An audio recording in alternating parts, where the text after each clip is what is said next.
Dear students, हमारे next video classes में आपका स्वागत है।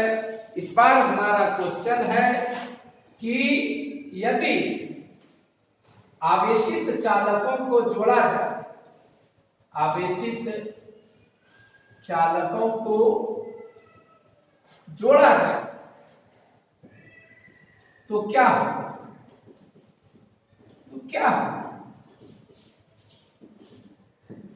इसको जानने के पहले आप हमारा एक छोटा सा उदाहरण समझ लें कि मान लीजिए दो मित्र हैं और वो कहीं गए हैं। एक मित्र संकोची स्वभाव का है, वो एक दो रोटी से अधिक नहीं खाता है। दूसरा मित्र 4 रोटी खाता है। अगर ये 1 खाता है तो वो 4 खाता है, ये 2 खाता है तो वो 8 खाता है। तो उसकी कैपेसिटी ज्यादा है और इसकी कैपेसिटी कम है। तो अगर दोनों को 2-2 रोटी खिला दिया जाए तो एक का तो विभव अधिक हो जाएगा, उसका पेट भर जाएगा, और दूसरे का विभव क्या होगा? जब तक उसको 8 रोटियां नहीं मिलेंगी उसका तो पेट नहीं भरेगा। लेकिन अगर दोनों को एक ही जगह खाने कहा जाए, एक ही प्लेट में कहा जाए तो क्या होगा? एक धीरे धीरे खाएगा, दूसरा जल्दी जल्दी खाएगा और दोनों एक समान रूप से संतृप्त हो जाएंगे। जिस तरह पानी ऊंचाई से नीचे की ओर बहता है, उसी तरह से ऊर्जा भी उच्च विभव से निम्न विभव की ओर बहती है, और तब तक बहती है जब तक दोनों के विभव समान नहीं हो जाते हैं। ये क्वेश्चन इसी पर आधारित है। इसका आंसर होगा ऐसा करने पर उनमें आवेशों का बंटवारा होगा। बंटवारा इसी को थोड़ा कड़ा शब्द लिखता है किताब,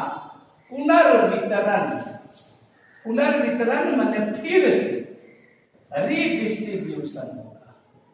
पुनर्वितरण होगा, बंटवारा होगा, और उन पर आवेश धारिताओं के अनुपात में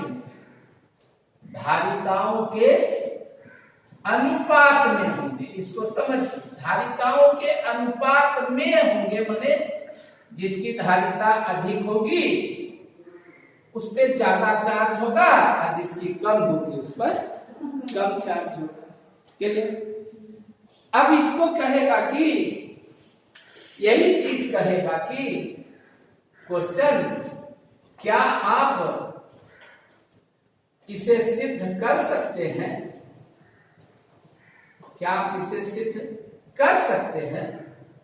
आपका उत्तर शॉर्ट में होना चाहिए हाँ भाई, हाँ कर सकते, काहे नहीं कर सकते। तो फिर क्वेश्चन कहेगा कि तो सिद्ध करें। तो लीजिए साहब, सिद्ध करते हैं, तो सिद्ध करें। तो लीजिए साहब, मान लिया ए एक चालक है, इस पर चार्ज है Q1 कूलम, इसकी कैपेसिटी है C1 फैराड, और इसका विभव है V1 वोल्ट। ठीक है। ये दूसरा चालक है B, इस पर चार्ज है Q2 कूलम, इसकी कैपेसिटी है C2 फैराड, और इसका वोल्ट है V2 है। अपना अलग चार्ज है, ये अलग है और ये अलग है। तो जोड़ने के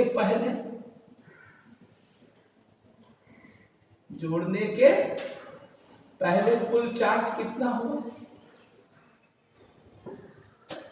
Q बराबर Q1 प्लस Q2 कूलम। समीकरण नंबर 1 यहां पर लिखेंगे। माना कि A और B दो अलग अलग चालक हैं,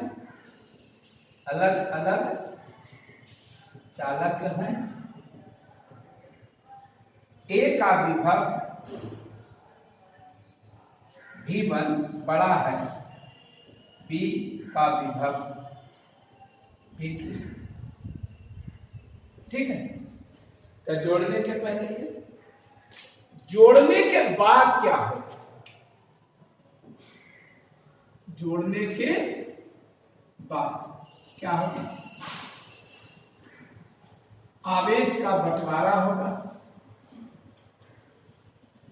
ए और बी के बीच आवेश का बंटवारा होगा।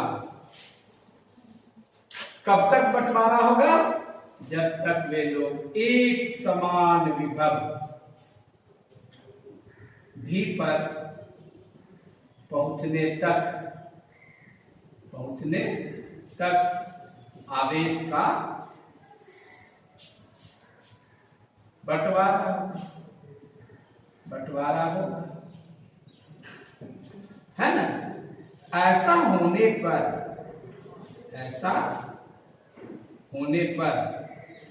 इन पर आवेश क्रमशः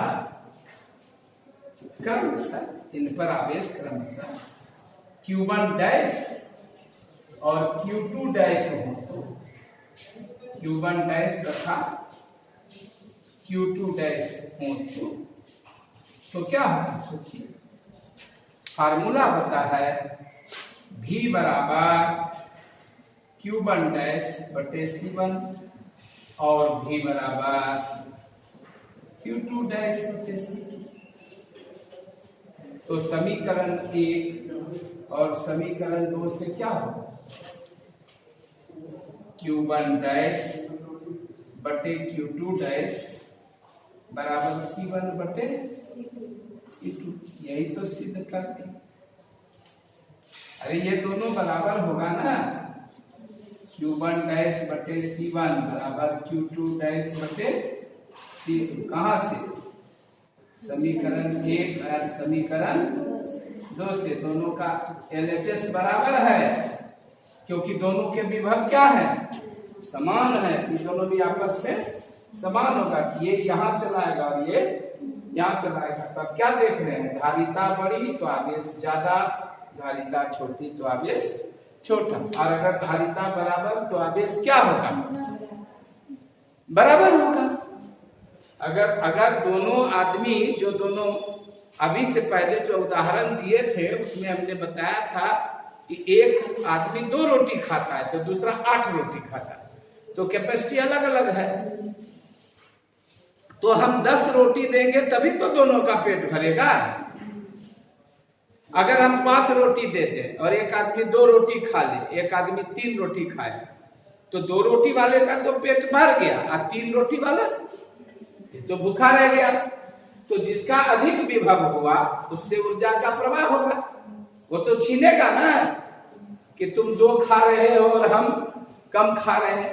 तो जब जोड़ देंगे तो आवेश का बंटवारा तब तक होगा जब तक दोनों एक समान विभव पर नहीं पहुंचेंगे। इस तरह आप क्या देखते हैं कि जब कभी भी, अब आपको फिर एक बात बताते हैं, कॉमन जीवन में आप क्या देखते हैं कि जब कभी भी बंटवारा का बात होता है, गांव में, देहात में, जमीन का बंटवारा हो, घर का बंटवारा हो, अनाज का बंटवारा हो, खेत में, खलिहान में, तो आप देखते हैं कि नहीं कि बंटवारा के समय कुछ न कुछ हॉट टॉक होता है, आपस में गर्मा गर्मी होना है। इसलिए इसके बाद का जो क्वेश्चन है बेजोड़ क्वेश्चन है। ये सब क्वेश्चन कभी परीक्षा में नहीं आता है, लेकिन वह क्वेश्चन 10 बार आया है, आगे भी आएगा कि जब आप इसको जोड़िएगा तो आवेश का बंटवारा होगा जरूर, लेकिन उसमें ऊर्जा की हानि होगी। लेकिन आप तो पढ़े हैं कि ऊर्जा का तो न निर्माण होता है न विनाश होता है। लेकिन यहां हम सिद्ध करके आपको दिखा देंगे कि बंटवारा के पहले जितनी ऊर्जा थी, बंटवारे के बाद उतनी ऊर्जा नहीं रही, ऊर्जा घट गई। तो क्या ऊर्जा का विनाश हो गया? ऊर्जा का विनाश तो हो नहीं सकता। तो क्या हुआ? इस रहस्य को जानने के लिए और अगला लॉन्ग क्वेश्चन पढ़ने के लिए इंतजार करते रहे वर्मा सर के नेक्स्ट वीडियो का। क्वेश्चन का नाम है, दो आवेशित चालकों को जोड़ने पर आवेशों के पुनर्वितरण में ऊर्जा की हानि होती है, सिद्ध करें। क्या यहाँ ऊर्जा संरक्षण का सिद्धांत लागू नहीं होता है? अपने प्रश्न की उत्तर देने के समय व्याख्या करें कि अगर लागू होता है तो कैसे, नहीं होता है तो क्यों। Thank you very much. फिर मिलते हैं अगले वीडियो।